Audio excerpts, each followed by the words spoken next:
नमस्कार, बहुत स्वागत है आप सभी का। मैं हूं आपके साथ ज्योति यादव। मदर्स डे पर ब्यूरो हेड सपना चारण ने आईएएस डॉक्टर रश्मि सिंह से खास बातचीत की है और उन्होंने इस बातचीत में क्या कुछ कहा है, चलिए सुनते हैं। नमस्कार, आपका स्वागत है हमारे आज के स्पेशल प्रोग्राम में।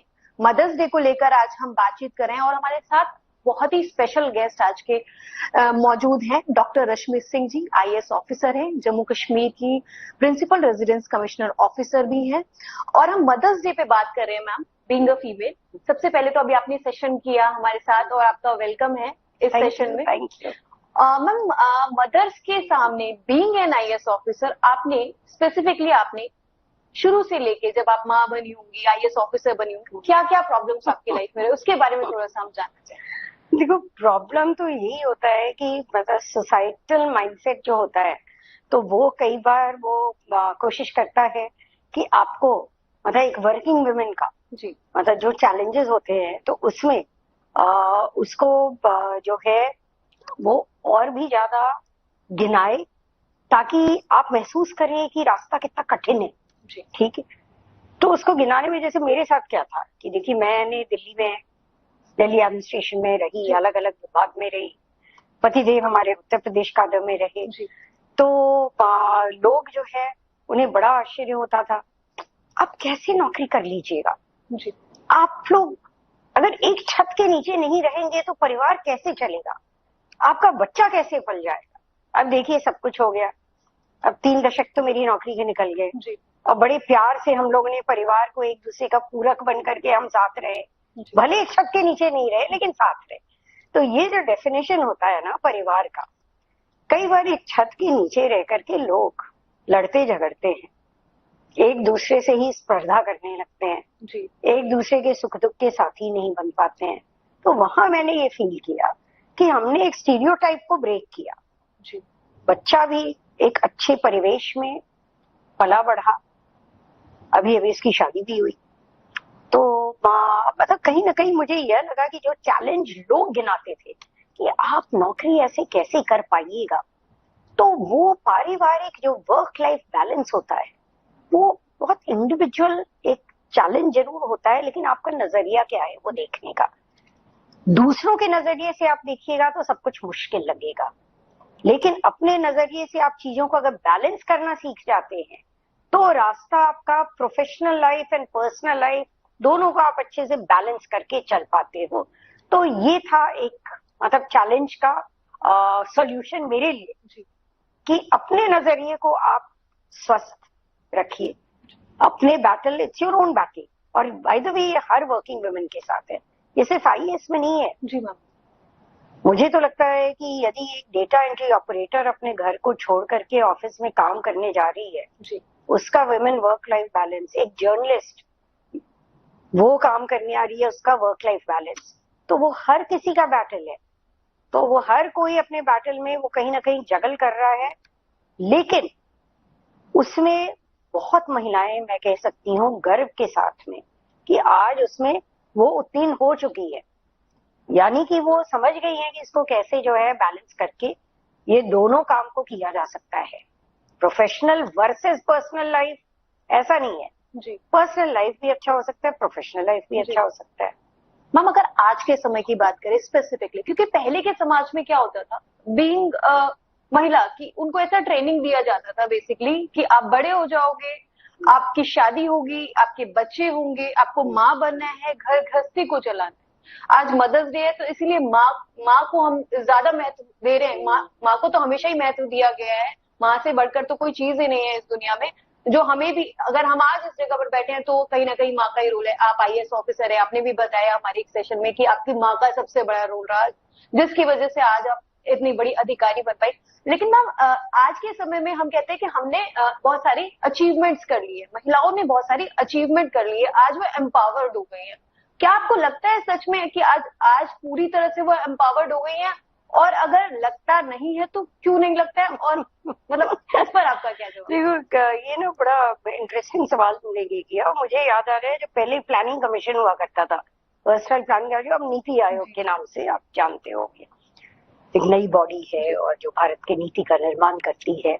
और प्लानिंग कमीशन में एक बार हम ऐसी मीटिंग में गए, जो कि उस समय हमारी एक राष्ट्रीय महिला जो सशक्तिकरण योजना का उसका एक्सटेंशन की बात हो रही थी।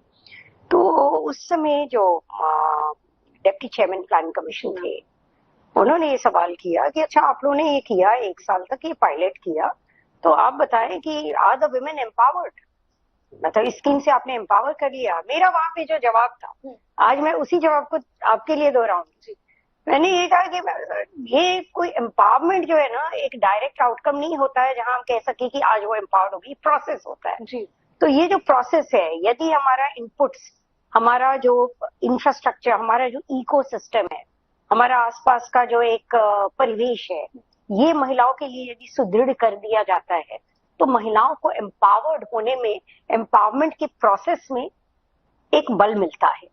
और ये चीज ऐसा नहीं है एक बटन की तरह कि स्विच ऑन किया और ऑफ किया जी, ठीक है। तो हमारा कंट्रोल किस पे है? हमारा कंट्रोल एनवायरमेंट पे है। तो एनवायरमेंट अगर फर्टाइल एनवायरमेंट रहता है, पीसफुल एनवायरमेंट रहता है, कंड्यूसिव एनवायरमेंट रहता है, जहाँ पे इक्वल अपॉर्चुनिटीज मिलती है लड़के और लड़की को, पढ़ने के लिए भी, स्किलिंग के लिए भी, जॉब के लिए भी, तो फिर जो है वो एम्पावरमेंट की दिशा में वो आगे बढ़ने में उसको ऑब्वियसली एक कंड्यूसिव एनवायरनमेंट मिल जाता है। लेकिन वहीं कुछ ऐसा इंसिडेंट हो सकता है जहां वो डिसएम्पावर्ड भी हो सकती है। तो ये एक डायनेमिक प्रोसेस भी होता है। तो यदि हम ये मान करके चले कि you are empowered for life, अपने आप को महिला अपने आप को सशक्त महसूस करती है, तब वो एम्पावर्ड फॉर लाइफ है। एक्सटर्नल एनवायरनमेंट बदलते भी है, आपका परिवेश बदल भी सकता है। तो सबसे बड़ी चीज होती है जब महिला ने अपने आप को अपने एटीट्यूड से मेंटली स्ट्रांग कर लिया, तो उसकी फीलिंग क्या है, बाहर वाला कोई नहीं वही बोल सकता है कि वो एम्पावर्ड है। कितना भी आपने किसी के लिए कर दिया, ठीक है, आप उसके फीलिंग में यदि उसे लगता है कि वो सशक्त महसूस अपने आप को नहीं कर रही है, परिवार में ही वो अपने आप को खुश नहीं महसूस कर रही है, उसके अंदर कोई रिक्तता है, तो वो एम्पावर्ड नहीं है। बाहर से लग रहा है कि वो एम्पावर्ड है। तो इसलिए जो है, मतलब ये बहुत जरूरी है समझना इस मतलब फीलिंग द एम्पावरमेंट प्रोसेस में कि वो एक इंडिविजुअल जर्नी है। और हमारा कंट्रोल जरूर है एक्सटर्नल्स पे, जिसपे कि सरकार में हम लोग कोशिश करते हैं कि एक्सटर्नल एनवायरनमेंट कंड्यूसिव रहे। मैम, अभी हम इस समय इस देश में रह रहे हैं जहां पर धरती को माता कहा जाता है, स्त्री को लक्ष्मी कहा जाता है। कि कहीं किसी और देश में चले जाइए तो महिलाओं को देवी की तरह नहीं पूजा जाता, हर चीज को माँ नहीं माना जाता, और माँ को इतना ऊंचा स्थान शायद भारत से ज्यादा नहीं दिया गया है। लेकिन फिर भी कुछ ना कुछ ऐसे हादसे होते रहते हैं। हादसों की बात हम यहाँ पर इसलिए करें क्योंकि वो कहीं ना कहीं माँ से भी जुड़ा है और महिलाओं से जुड़ा है। खासतौर पर आप भी बेटी बचाओ बेटी पढ़ाओ इस कार्यक्रम से जुड़े रहे, इसके लिए आपने बहुत काम भी किया है। तो उस पर आगे किस तरह से हम लोगों को लेना चाहिए, उस पर हमें किस तरह से समाज में ऐसा एक मैसेज जाए कि हर कोई अपने आप को बेटी बचाओ बेटी पढ़ाओ, बेटियों को पढ़ाए भी और साथ के साथ उनको मजबूत भी बनाए, उनको क्या एक मैसेज देना चाहेंगे? जी देखो, मुझे तो यही लगता है कि वे ये सिर्फ कॉस्मेटिक चेंज नहीं होना चाहिए और सिर्फ एक स्लोगन नहीं होना चाहिए, और हर किसी को अपना एक रोजमर्रा की जिंदगी में इसको अमल करना चाहिए। तो अगर रोजमर्रा की जिंदगी में परिवार में ही यदि हम अमल नहीं करते एक म्यूचुअल रिस्पेक्ट को, बच्चियों के लिए, घर की बहनों के लिए, ठीक है, घर के बुजुर्ग जो हमारे हैं उनके लिए, तो एक म्यूचुअल रिस्पेक्ट एक्चुअली यदि आप देखो तो ये सिर्फ महिलाओं के लिए नहीं, मैं तो कहती हूँ कि पुरुषों के लिए भी उतना ही रिस्पेक्ट जरूरी है। तो यदि आप अपना एक आदर की भावना, एक दूसरे के लिए सम्मान की भावना, एक दूसरे के लिए एक केयर करने की भावना, तो वैसी अगर भावना हम रखते हैं ना, तो बेटियां तो स्वयं बच जाएंगी, स्वयं सुरक्षित हो जाएंगी। भावना बहुत जरूरी है। और इसके लिए कई बार मैंने ये भी महसूस किया है कि नहीं, हम फंक्शन तो कर देते हैं, बड़े इवेंट हम कर देते हैं, लेकिन हो सकता है कि हम अपने घर में झांक करके जब हम देखेंगे तो हमारे घर के अंदर मतलब वो समानता की भावना बच्ची और बच्चे में आपने नहीं की, रोजमर्रा की जिंदगी में नहीं दिखाई, तो क्या फायदा ऐसे?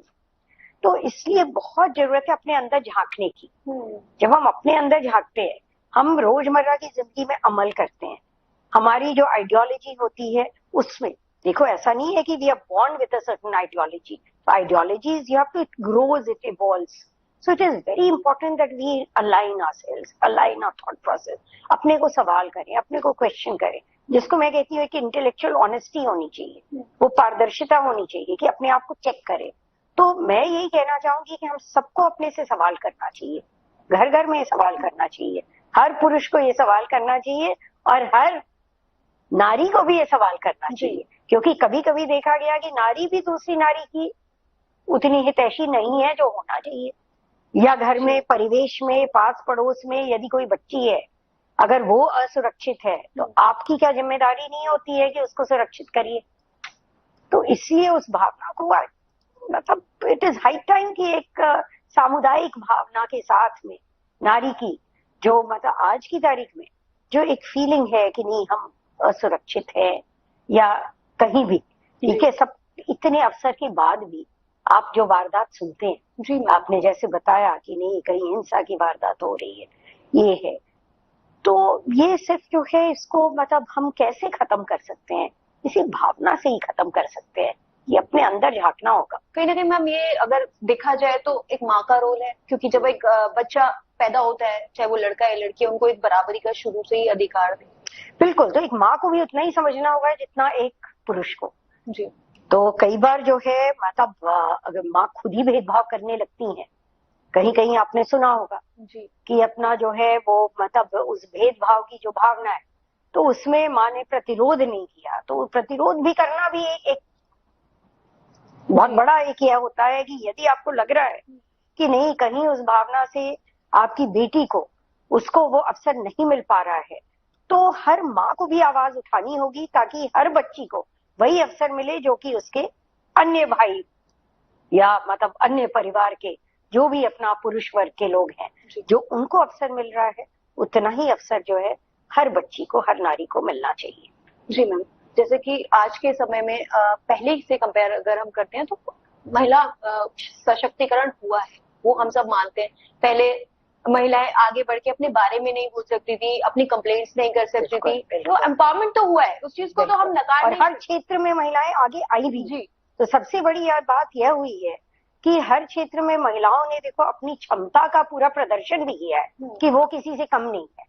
तो अब जरूरत यही है कि इसको हम इस संख्या को और भी ज्यादा बढ़ाएं, ताकि मतलब जिस क्षेत्र में, जिस गांव में, जिस कस्बे में अभी भी कोई बच्ची ऐसी है जिसको अवसर नहीं मिल पा रहा है, पूरी तरह से पढ़ने का अवसर नहीं मिल पा रहा है, अपने आगे जो है करियर को बढ़ाने का अवसर नहीं मिल पा रहा है, तो उसको मतलब एक समानता के साथ में सबको अवसर मिल पाए। एक सवाल यहाँ पर ये भी उठता है कि समाज में जैसे जैसे महिलाएं आगे बढ़ रही हैं, बहुत कुछ अचीव कर रही है, लेकिन एक जगह ऐसी आती है जहां पर वो माँ बनने से आजकल डरने लगी। उनके लिए आप क्या मैसेज देना? क्यों डरते हैं? क्यों डरते? मुझे तो लगता है कि माँ बनना और मातृत्व की भावना एक अपने आप को कहीं ना कहीं आपको बहुत बड़ा एक नेचर का गिफ्ट है। महिलाओं को ईश्वर तुल्य एक मतलब आपके अंदर जो ये क्वालिटी है, तो इसको तो चेरिश करना चाहिए, इसको प्रिजर्व करना चाहिए, इसको चेरिश, इसको एंजॉय करना चाहिए। तो मुझे लगता है कि इससे वो मतलब इंडिविजुअल चॉइस होता है, लेकिन मेरी यह भावना है कि एक माँ बनकर के आप बहुत कुछ हासिल करते हो जिंदगी। एक लास्ट सवाल मैम, बस एक क्वेश्चन मेरे दिमाग में हमेशा आता है कि शुरू में भी मैंने आपसे पूछा था कि भारत में इतना ज्यादा सम्मान दिया गया है महिलाओं को कि आप लक्ष्मी हैं, आप देवी का रूप है, लेकिन विदेशों में नहीं दिया गया है। लेकिन विदेशों में आज के टाइम में मैंने माना कि महिलाएं आगे बढ़ रही है, लेकिन विदेशों में अगर देखा जाए तो वहां पर भेदभाव कम है। हमारे यहाँ भेदभाव इतना ज्यादा क्यों है? बस ये एक सवाल का जवाब मैं चाहूंगी। नहीं, लेकिन आपने जो ये बात कही ना कि हमारे यहाँ भेदभाव मतलब आज की तारीख में तो बहुत कम होता जा रहा है। यदि देखोगे बेटी बचाओ बेटी पढ़ाओ ये सब जो कैंपेन है उसका असर आपको दिखाई देगा। जो पहले भेदभाव में सबसे बड़ा इंडिकेटर क्या होता था? लड़कियों की संख्या कम हो रही थी, जो सेक्स रेशियो जी। होता है, वो भी सेक्स रेशियो एट बर्थ जो होता है, वो बहुत एडवर्स हो रहा था। Yes. अनुकूल जो ये था, कैसे मतलब नहीं था, क्योंकि वो बैलेंस बिल्कुल जो है गड़बड़ा रहा था। और ऐसा नेचुरल तो होता नहीं है जी। सेक्स सिलेक्शन किया जाता था, बेटियों को जन्म के पहले मार दिया जा रहा था। तो ये चीज जो भेदभाव का तो सबसे बड़ा इंडिकेटर यही था। लेकिन अब जो है कुछ तो पीसीपीएनडीटी एक्ट, उसका भी एक डर, एक रेगुलेशन भी आया लॉ का। लेकिन साथ ही साथ जब लोग देख रहे हैं कि परिवार की रूढ़िवादिता जो सोच है कि नहीं, लड़की जो है वो तो परिवार से अलग हो गई और लड़का परिवार के साथ रहा, या लड़की ये काम नहीं कर सकती है परिवार का, ये सब सोच धीरे धीरे जो है ना, इतनी लड़कियां रोल मॉडल्स बन रही हैं कि वो सोच बदल रही है। अब लोग देखते हैं और कई लोग ये भी कहते हैं कि नहीं, लड़कियां हमारा ज्यादा ख्याल जो है, मतलब बुजुर्ग होने पे माँ बाप का ज्यादा ख्याल तो लड़कियां कर रही हैं। तो ऐसी भी सोच आने लगी है। तो सोच में परिवर्तन तो बहुत आया है, आगे और भी आएगा ऐसा हम उम्मीद रख सकते हैं, क्योंकि क्रिटिकल मास है लड़कियों का जो कि दिख रहा है, जो सफल हैं, जो अपना माँ बाप का, सबका जो है, दोनों परिवार को एक साथ मिलकर के चल रही हैं। ऐसा नहीं कि वो जहाँ शादी होती है उसको निग्लेक्ट कर रही है, उस परिवार को भी पूरा ख्याल कर रही है, अपने पैतृक परिवार का भी अपना ख्याल करके सबको एक साथ मिल करके चलने की क्षमता उसके अंदर है। एक और मैं इंटरव्यू को जल्दी से, इस सेशन को खत्म करना चाहती थी क्योंकि आपका समय बहुत लिमिटेड है। लेकिन आपने जब ये बात बोली कि महिलाओं के पास इतने सारे काम है, तो एक सवाल और आपसे मेरे मन में आया कि महिलाओं ने इतना सारा बोझ तो ले लिया, लेकिन उनके लिए कितना मुश्किल हो जाता है बाहर भी जाना और घर का भी काम करना और बच्चों को भी संभालना। तो महिलाएं तो मुश्किल काम कर ही करने के लिए, जब आपने कहा कि माँ बनना कोई आसान नहीं है जी, माँ बनना, ठीक है, वो भी एक मुश्किल काम है, लेकिन बायोलॉजिकली आप देखो कि वो मुश्किल काम क्यों स्त्री ही कर पाती है। तो स्त्री कोई भी मुश्किल काम कर लेती है, और वो हम कहते हैं उसके कि मल्टीटास्किंग। तो मल्टीटास्किंग ऐसा स्किल है कि वो अपने कई रोल्स को, जेंडर रोल्स को वो खुद बैलेंस भी कर लेती है। इसका मतलब ये नहीं कि उसके ऊपर आप और ज्यादा प्रेशर डालते जाओ। जेंडर रोल्स में बैलेंस होना चाहिए, और सबको मिल करके जो है एक दूसरे का, परिवार का भी, मतलब जो भी अपना कर्तव्य होते हैं परिवार के अंदर, जो दायित्व होते हैं, मुझे लगता है कि समान रूप में सबको दायित्व का निर्वाह करना चाहिए। और तभी ये गाड़ी जो है ना, एक जो 4 पहिए की गाड़ी एक साथ जो आगे अच्छे स्पीड में बढ़ती है, तभी बढ़ पाती है जब सब पहिए जो है वो अच्छे से काम कर पाए। तो एक लोड कहीं एक जगह लोड नहीं देना चाहिए। लेकिन मल्टीटास्किंग महिलाएं कर लेती हैं, यह भी एक यथार्थ है जिसके लिए मुझे बड़ा गर्व है। जी, मैं बस लास्ट में मैं चाहूंगी मदर्स डे के अवसर पर एक मैसेज आप सारी महिलाओं को दें हमारे चैनल के माध्यम से। गर्व करिए कि आप एक महिला हैं, बस यही कहना चाहेंगी। Thank you so much ma'am हमारे स्टूडियो में आने के लिए। तो आज हमारे साथ इस खास अवसर पर, मदर्स डे के अवसर पर, इतने खास गेस्ट हमारे स्टूडियो में आए। डॉक्टर रश्मि सिंह जी, जो आईएएस ऑफिसर है, प्रिंसिपल रेजिडेंस कमिश्नर है जम्मू कश्मीर की। उन्होंने इतने विस्तार से हमारे साथ बातचीत की, और जैसा कि उन्होंने कहा, महिला होने पर गर्व करिए। आज के हमारे स्पेशल सेशन में इतना ही। मिलेंगे एक और खास शख्सियत के साथ, तब तक के लिए नमस्कार।